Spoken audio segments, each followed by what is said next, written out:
Hey guys, what is up? It's Cameron Talks Football, and in today's video, I'm going to be doing the Jaguars 2021 free agency needs, starting from wide receiver, safety, D-line, left tackle, tight end, and corner. I'm going to be doing about 2 to 3 of each of these because there really are some people that probably will get re-signed to their teams if they don't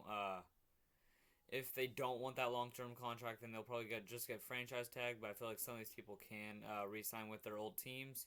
But now, before we do get into the video, I believe we are at 337 subscribers. It would really mean a lot if we can get to 340 soon, maybe by the end of the weekend. That would be great. Maybe by Monday. I would love that, actually. But now getting into the video, we have first wide receivers. I have three wide receivers listed. The first wide receiver I've listed is Allen Robinson. This is if he doesn't get franchise tagged. He might. I think he probably will get franchise tagged by the Chicago Bears. But if he doesn't, I think the Jaguars are a good fit just because they can pay him. He's young. He's a pretty dang good receiver. You saw it last year. He's really physical. He's really good route running. He's a top 10 receiver in my opinion. But I think they could pay him, and I think they could do like a long term deal, maybe like 5 years. That seems like a pretty good deal that they could work out there. But next we have Marvin Jones out of the Detroit Lions, and I think he'll be a good quarterback. I mean, not a good receiver with any good quarterback that they do pair with him. I think that when they do get Trevor Lawrence, I think they're gonna need to put some pieces around him. So they're gonna need to put another wide receiver. They're gonna need another tight end. They're gonna need to put a blindside blocker, which is the left tackle, and that's usually your most highly paid offensive lineman because they're protecting the quarterback's blindside. But the reason I have Marvin Jones is because he's been a playmaker and he's had Matthew Stafford, which is a pretty good quarterback, and he would be able to bring some of that good play to the Jaguars, which they would really need, in my opinion, just because outside of the other receivers that they do have, I understand they do have some pretty good receivers or decently good receivers over there. But I think if they add Marvin Jones, then they could have a good, pretty much a good trio. They would have a good receiver, they would have a good quarterback, and probably a good running back in James Robinson. He really did play really good last year. Last year, I forgot what round he was drafted, and I don't even think he was drafted. I think he was undrafted. But next we have Will Fuller out of the Houston Texans. He is definitely leaving. The possible places for him are the Packers, the Seahawks. Oh, not the Seahawks. The Jaguars, or another team that would need a receiver, like maybe even the Steelers, because it looks like Juju Smith-Schuster is going to leave. But they could pay him like a small deal. They don't need to overpay him just because he really isn't that receiver that would impose a big threat to a team. So I think they could put him to a 2 or 3 year deal, and I think that could work out well. But I think they should try and go after Marvin Jones of all of them. And next we have at the safety position we have three people, which is Justin Simmons, Marcus Williams, and Anthony Harris. Out of the three, I would like to see the Jaguars go after Justin Simmons. He played really great for the Broncos. He's really smart. He's a great run. He's a good run tackler. He's a good in pass coverage. He'd be able to cover the tight ends, I believe. And he's just really he's been really smart with on the defensive side. He's been one of the Broncos captains since he has been in the league.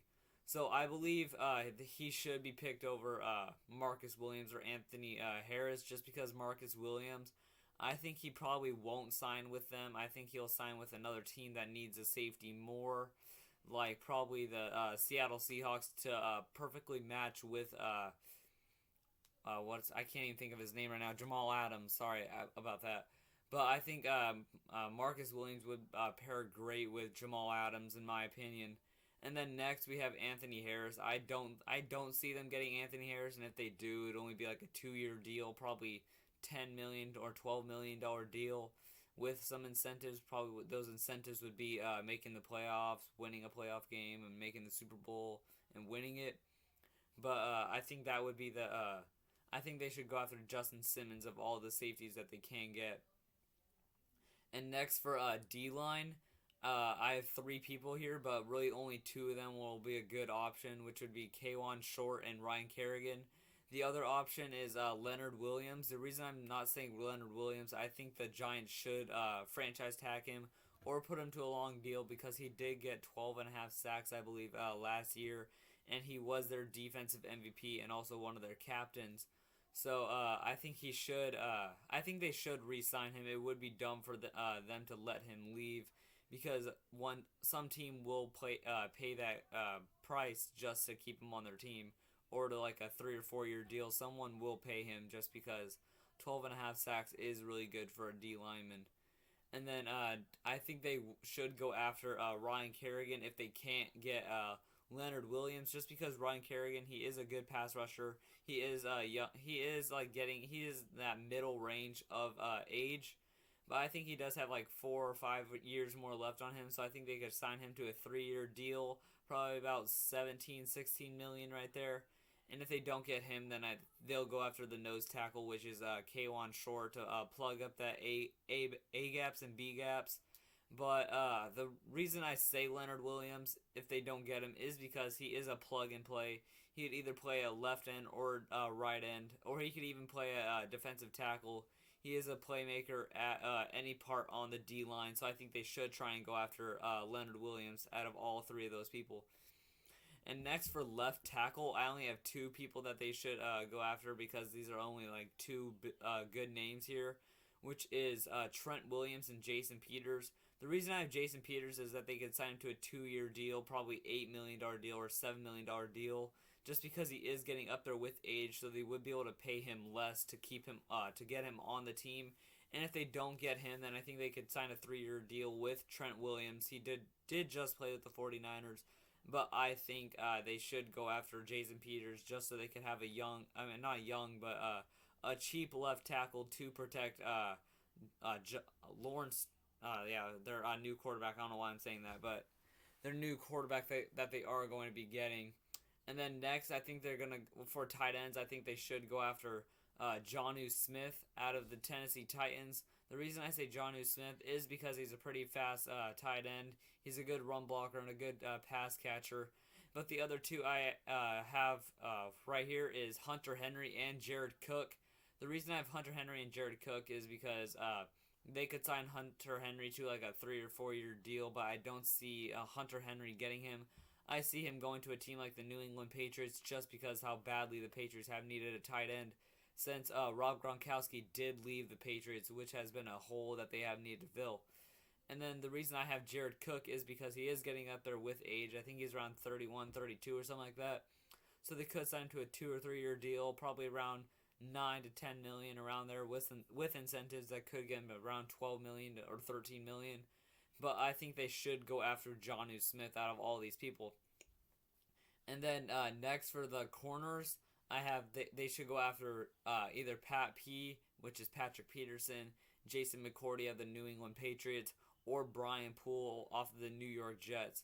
The person that I see them going after is Brian Poole. He did really play good for the Jets last year. They could get him to like a 4 year, like $13 million deal or something like that, or around a cheap deal, and then they could restructure that contract if he does play well next season for whoever he does play against.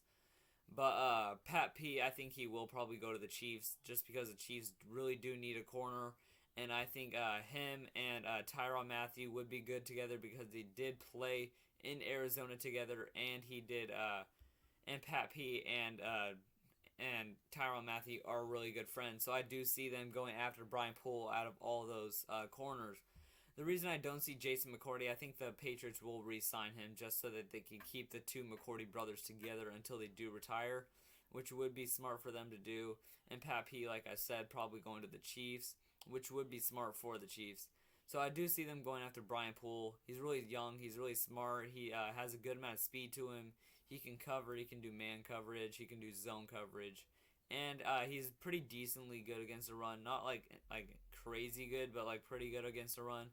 So those are my top free agents that I do see them going after.